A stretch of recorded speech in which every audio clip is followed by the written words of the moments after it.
1 महीना नहीं, 2 महीना, 3 महीना वहीं रहें, अच्छी बात है। वो जगह रहने वाली है, आखिरी समय पर वहीं रहा जाता है बनारस में। नमस्कार, मैं हूं नीरज मिश्रा और आप देख रहे हैं आज की खबर।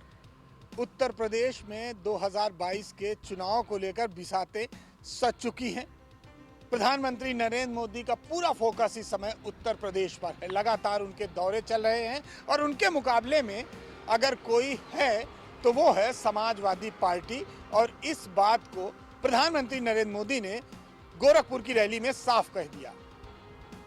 गोरखपुर की रैली में प्रधानमंत्री ने सीधे सीधे पॉइंट आउट करते हुए कहा कि इन लाल टोपी वालों से सावधान रहने की जरूरत है, ये रेड अलर्ट है। यानी कि प्रधानमंत्री का इशारा सीधे सीधे अखिलेश यादव पर था, समाजवादी पार्टी पर था। और उनके ये कहने का मतलब था कि इस बार चुनाव में कांग्रेस और बसपा कहीं नहीं है, जो कि दिखाई भी दे रहा है। वहीं उन्होंने सीधा मुकाबला समाजवादी पार्टी से दिखाया। अब समाजवादी पार्टी ने इस पर लगातार पलटवार भी किया और समाजवादी पार्टी के राष्ट्रीय अध्यक्ष अखिलेश यादव लगातार रैलियां कर रहे हैं। उनकी रैलियों में भीड़ भी आ रही है, तमाम लोग उनको सुनने के लिए आते भी हैं। लेकिन 2022 के चुनाव में आखिर होगा क्या, इस बात पर सबकी निगाह लगी हुई है। क्या सरकार फिर से रिपीट होगी या अखिलेश यादव आएंगे? तो जिस तरह की राजनीति हो रही है या जिस तरह की राजनीति प्रधानमंत्री नरेंद्र मोदी करते हैं, उससे ये साफ लगता है कि कल अखिलेश यादव के एक बयान ने समाजवादी पार्टी को काफी डेंट पहुंचाया है। अखिलेश यादव ने प्रधानमंत्री नरेंद्र मोदी के बनारस दौरे को लेकर एक बयान दिया, या यूं कहें उनकी जुबान फिसल गई। हालांकि अक्सर ऐसा होता है, जिन्ना का मामला हो या फिर कल का मामला हो। अखिलेश यादव ने कहा कि अंतिम वक्त में काशी में ही रहना चाहिए। ये बयान ये बताता है कि किस तरह से अब इस बयान के बाद इस बयान को कैच करेगी भारतीय जनता पार्टी और नरेंद्र मोदी। क्योंकि ये भारतीय जनता पार्टी और नरेंद्र मोदी की शैली है कि विपक्ष जब कोई बात कहता है तो उससे कैच करके वापस वो बॉल विपक्ष की ओर प्रधानमंत्री नरेंद्र मोदी कैसे भेजते हैं। हम उदाहरण आपको देते हैं। सबसे पहले आपको याद होगा कि 2014 के चुनाव में प्रधानमंत्री नरेंद्र मोदी को मौत का सौदागर कहा गया था और इसी बात को उन्होंने अपनी तमाम रैलियों में कहा। और 2014 का चुनाव किस तरह से भारतीय जनता पार्टी ने जीता और केंद्र में सरकार बनाई, ये सबको पता है। उसके बाद चौकीदार चोर है का बयान सामने आया कांग्रेस की तरफ से। प्रधानमंत्री ने इस मुद्दे को भी कैच कर लिया और उसके बाद क्या हुआ ये सब लोग जानते हैं। प्रधानमंत्री नरेंद्र मोदी लगातार जो भी बयान विपक्ष की तरफ से आता है उसको पहले कैच करते हैं और फिर उसी बयान के आधार पर वो आगे चुनाव को ले जाते हैं।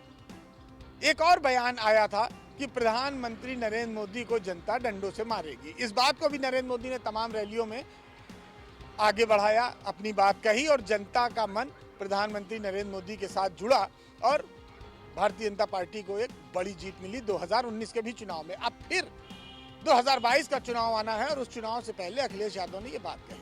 अखिलेश यादव ने कहा कि अंतिम वक्त में काशी में ही रहना चाहिए। यानी प्रधानमंत्री का जो 30 घंटे का ये दौरा बनारस का था, काशी का था, उसको लेकर उन्होंने एक प्रकार से तंज कहा, या यूं कहें कि उनकी जबान फिसल गई या जानबूझकर कहा अपने कार्यकर्ताओं में उत्साह के लिए। लेकिन अब इस मुद्दे को प्रधानमंत्री नरेंद्र मोदी आने वाले चुनावी रैलियों में जरूर इस्तेमाल करेंगे। अब ये अखिलेश यादव की भूल है, ये अखिलेश यादव की ओवर कॉन्फिडेंस की बात है, या अखिलेश यादव ने इसको जानबूझकर कहा। ये इसका फायदा अखिलेश यादव को मिलेगा या नहीं, ये आने वाले वक्त में पता चलेगा। लेकिन इस मुद्दे को भारतीय जनता पार्टी ने पूरी तरह से कैच कर लिया है। अब भारतीय जनता पार्टी आक्रामक मूड में है। अभी तक भारतीय जनता पार्टी के पास कोई मुद्दा नहीं था, लेकिन अखिलेश यादव के इस बयान के बाद भारतीय जनता पार्टी और प्रधानमंत्री नरेंद्र मोदी को एक मुद्दा जरूर मिल गया है। आने वाली रैलियों में आप इस बयान का असर देखिएगा और 2022 के चुनाव में ये बयान अखिलेश यादव का उनको ज़रूर डेंट पहुंचाएगा, उनकी पार्टी को डेंट पहुंचाएगा, क्योंकि अभी तक भले कोई मुद्दा नहीं था लेकिन मुद्दा खुद विपक्ष देता है और प्रधानमंत्री उसे बखूबी कैच कर लेते हैं। और इसीलिए लगातार, चाहे वो गुजरात हो, वहाँ पर वो लगातार सक्सेस रहे, 3 बार वहाँ मुख्यमंत्री रहे, उसके बाद 2 बार देश के प्रधानमंत्री लगातार चुने गए।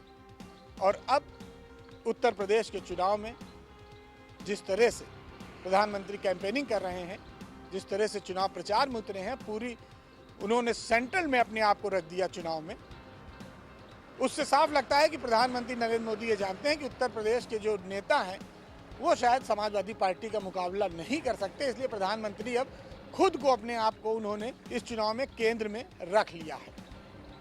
देखना ये होगा 2022 के चुनाव में अखिलेश यादव की ये बात समाजवादी पार्टी को कितना नुकसान पहुंचाती है, कितना फायदा पहुंचाती है। लेकिन इतना जरूर है कि बीजेपी को जरूर इस बयान से उनके फायदा होगा। तो ज़्यादा जानकारी और तमाम खबरों के लिए बने रहिए हमारे साथ और देखते रहिए आज की खबर।